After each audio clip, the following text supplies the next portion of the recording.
But ಇಲ್ಲಿನ ಶಾಸಕರು ಕಾರ್ಯಕ್ರಮಕ್ಕೆ ಅಗೌರವ ತಂದಿದ್ದಾರೆ ಅಂತ ಆರೋಪ. ನೋಡಿ, ಏನು ಕರ್ನಾಟಕ ಸರ್ಕಾರದ ಬೆಂಗಳೂರು ಉಸ್ತುವಾರಿ ಸಚಿವರಾಗಿರುವಂಥ ಉಪಮುಖ್ಯಮಂತ್ರಿಗಳು ಆಗಿರುವಂಥ ಡಿ ಕೆ ಶಿವಕುಮಾರ್ ಸರ್ ಅವರು ಇಡೀ ಏನು GBA ಆದಮೇಲೆ ಬೆಂಗಳೂರು ಉತ್ತರಕ್ಕೆ GBAಗೆ ಸಂಬಂಧಪಟ್ಟಂಗೆ JP ಪಾರ್ಕ್ನಲ್ಲಿ ಇವತ್ತು ಬೆಂಗಳೂರು ನಡಿಗೆ ಅಂತ ಹೇಳಿ ಸಾರ್ವಜನಿಕರ ಜೊತೆ ಸಮಾಲೋಚನೆಯನ್ನು ಮಾಡಬೇಕು, ಸಮಸ್ಯೆಗಳಿಗೆ ಪರಿಹಾರವನ್ನು ಕೊಡಬೇಕು ಅಂತ ಹೇಳಿ ವಾಕ್ ಮಾಡಿ ಎಲ್ಲರನ್ನೂ ಕೂಡ ಭೇಟಿ ಮಾಡುವಂಥ ಕಾರ್ಯಕ್ರಮವನ್ನು ಹಮ್ಮಿಕೊಂಡಿದ್ದಾರೆ. ಈ ಕಾರ್ಯಕ್ರಮದ ಮಾಹಿತಿಯನ್ನು 2 ದಿನಗಳಿಂದಲೂ ಕೂಡ ಪೇಪರ್ನಲ್ಲಿ, ಟಿವಿಲಿ ಎಲ್ಲ ಕಡೆನೂ ಕೂಡ ಅಡ್ವರ್ಟೈಸ್ಮೆಂಟ್ ಕೊಟ್ಟಿದ್ದಾರೆ. ಹಾಗೆ ಸರ್ಕಾರದ ವತಿಯಿಂದ ನಡೆಸ್ತಾ ಇರೋ ಕಾರ್ಯಕ್ರಮಕ್ಕೆ ಆಸ್ ಪರ್ ಪ್ರೋಟೋಕಾಲ್ ಯಾರ್ಯಾರನ್ನ ಆಹ್ವಾನಿಸಬೇಕು ಅವರೆಲ್ಲರನ್ನೂ ಕೂಡ ಆಹ್ವಾನಿಸಿದ್ದಾರೆ.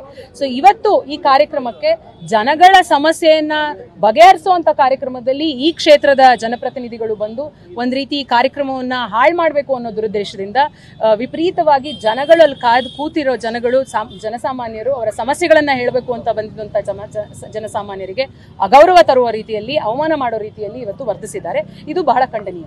ನೀವು ಹೇಳ್ತೀರಾ ಆಹ್ವಾನ ಕೊಟ್ಟಿದ್ರು ಅಂತ, ಬಟ್ ವೇದಿಕೆ ಕಾರ್ಯಕ್ರಮಕ್ಕೆ ಬಂದಾಗ ನನಗೆ ಕರೆದಿಲ್ಲ ಅಂತ ಅವರು ಆರೋಪ ಮಾಡಿದ್ರು. ಅಲ್ಲ ಆಸ್ ಪರ್ ಪ್ರೋಟೋಕಾಲ್ ಅವ್ರಿಗೆ ಆಹ್ವಾನ ಹೋಗೇ ಹೋಗಿರುತ್ತೆ.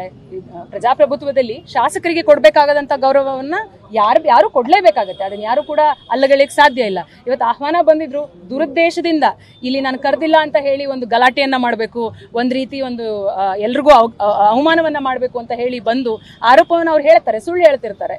ಅವ್ರಿಗೆ ಅದೇ ಅಭ್ಯಾಸ ಆಗಿದೆ. ಸೊ ಅದನ್ನ ಅವ್ರು ಮಾಡ್ತಿದ್ದಾರೆ ಅಂತ ನನಗೆ ಅಲ್ಲ, ನೀವು ನನಗೆ ಆಶ್ಚರ್ಯ ಆಗುತ್ತೆ. ಅವ್ರು ಬೇರೆಯವ್ರ ಮೇಲೆ ದೌರ್ಜನ್ಯ ಮಾಡೋದನ್ನ ಇಡೀ ರಾಜರಾಜೇಶ್ವರಿ ವಿಧಾನಸಭಾ ಕ್ಷೇತ್ರದಲ್ಲಿ, ಇಡೀ ಕರ್ನಾಟಕ ರಾಜ್ಯದಲ್ಲಿ ಜನತೆಗೆ ಗೊತ್ತಿದೆ. ಅವ್ರ ಮೇಲೆ ಯಾರು ಕೂಡ ದೌರ್ಜನ್ಯ ಮಾಡೋಷ್ಟು ದೊಡ್ಡವ್ರು ಯಾರೂ ಇಲ್ಲ. ಅವರು ಬೇರೆಯವ್ರ ಮೇಲೆ ನಾವು ಕೂಡ ನೋಡಿದೀವಿ, ಮಾಹಿತಿಯನ್ನು ನೋಡಿದೀವಿ, ಮಾಧ್ಯಮಗಳಲ್ಲಿ ನೋಡಿದೀವಿ, FSL ರಿಪೋರ್ಟ್ಗಳಲ್ಲಿ ಸಾಬೀತಾಗಿದೆ. ಯಾರು ಗುತ್ತಿಗೆದಾರರು ಲಂಚ ಕೊಡದೆ ಹೋದ್ರೆ ನಿಮ್ಮ ಹೆಣ್ಮಕ್ಳನ್ನ ನನ್ನ ಮಂಚಕ್ಕೆ ಕಳಿಸಿ ಅಂತ ಹೇಳುವಂತ ಶಾಸಕರಿಗೆ ಅವ್ರು ಮಾಡ್ತಾ ಇರೋ ದೌರ್ಜನ್ಯನ ಇಡೀ ಜನಸಾಮಾನ್ಯರು ನೋಡಿದ್ದಾರೆ. ಅವ್ರ ಮೇಲೆ ದೌರ್ಜನ್ಯ ಮಾಡುವಂತ ಶಕ್ತಿ ಬಹುಶಃ ಇನ್ನು ಯಾರಿಗೂ ಬಂದಿಲ್ಲ. ಇನ್ನೊಂದು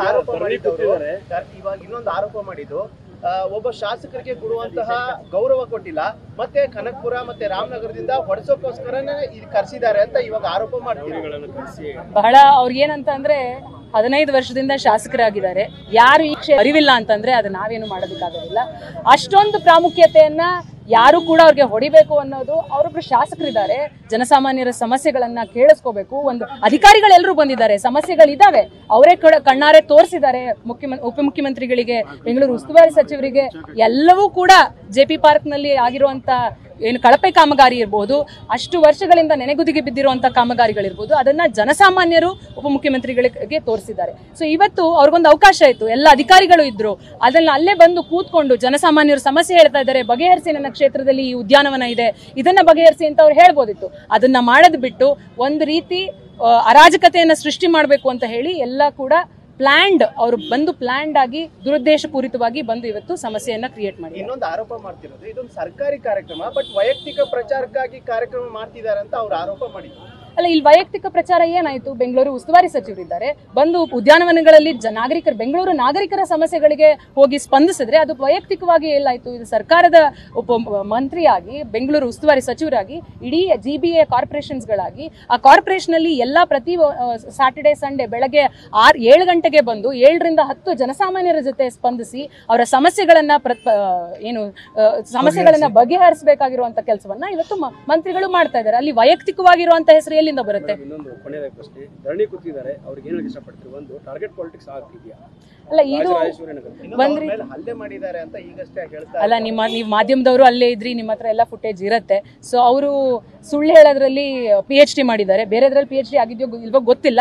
ಸುಳ್ಳು ಹೇಳೋದ್ರಲ್ಲಿ, ಈ ರೀತಿ ನಾಟಕವನ್ನ ಮಾಡೋದ್ರಲ್ಲಿ PhD ಮಾಡಿದ್ದಾರೆ. ಅದೇನು ಹೊಸದಲ್ಲ. ಬಹುಶಃ ನಮ್ಮೆಲ್ರಿಗೂ ಆಶ್ಚರ್ಯ ಆಗ್ತಿತ್ತು, ಅವ್ರೇನು ಈ ತರ ಸಮಸ್ಯೆ ಮಾಡದೆ ಹೋಗಿದ್ರೆ ಇಷ್ಟು ಒಳ್ಳೆಯವ್ರು ಹೆಂಗಾಗ್ಬಿಡ್ತಿದ್ರು ಅಂತ ನಮಗೆ ಆಶ್ಚರ್ಯ ಆಗ್ತಾ ಇತ್ತು. ಇದು ಅವರಿಂದ ನಿರೀಕ್ಷಿಸಿರುವಂತದ್ದೇ. ಇದು ಎಲ್ಲವೂ ಕೂಡ ಆರೋಪ ಪ್ರತ್ಯಾರೋಪ ಒಂದ್ ಕಡೆ ಇರ್ಲಿ, ಈಗ ಜನರ ಸಂಕಷ್ಟ ಆಲಿಸಿದ್ದಾರೆ, ಈಗಷ್ಟೇ ಪರಿಹಾರ ಆಗತ್ತೆ ಎಲ್ಲ ಸಮಸ್ಯೆಗಳು, ಜನರ ಇನ್ನಾದ ಕುಂದುಕೊರತೆಗಳು ಏನು ಬರೋದಿಲ್ಲ ಅಂತ. ಹೌದು, ಇವತ್ತು ಜನಸಾಮಾನ್ಯರು ಹೇಳಿರುವಂತ ಎಲ್ಲ ಕುಂದುಕೊರತೆಗಳನ್ನು ಕೂಡ ಮಂತ್ರಿಗಳು ಆಲಿಸಿದ್ದಾರೆ, ಅವರೇ ಕೂಡ ಮಾತಾಡಿದ್ದಾರೆ. ಅಧಿಕಾರಿಗಳು ಕೂಡ ಇದ್ದಿದ್ದರ ಸಭೆಯಿಂದ ಅವ್ರಿಗೂ ಕೂಡ ನಿರ್ದೇಶನವನ್ನು ನೀಡಿದ್ದಾರೆ. ಇಲ್ಲಿ ಏನು ಸಮಸ್ಯೆಗಳೇನು ನನಗೆ ತೋರಿಸಿದ್ದಾರೆ ಜನಸಾಮಾನ್ಯರು, ಅತಿ ಶೀಘ್ರದಲ್ಲಿ ಇದನ್ನ ಪರಿಹಾರ ಮಾಡ್ತೀವಿ ಅಂತ ಹೇಳಿ ಭರವಸೆಯನ್ನು ನೀಡಿದ್ದಾರೆ. ನ್ಯೂಸ್ ಫಸ್ಟ್, ನಿರ್ಭೀತಿಯಿಂದ ನಿಮ್ಮ ಪರವಾಗಿ.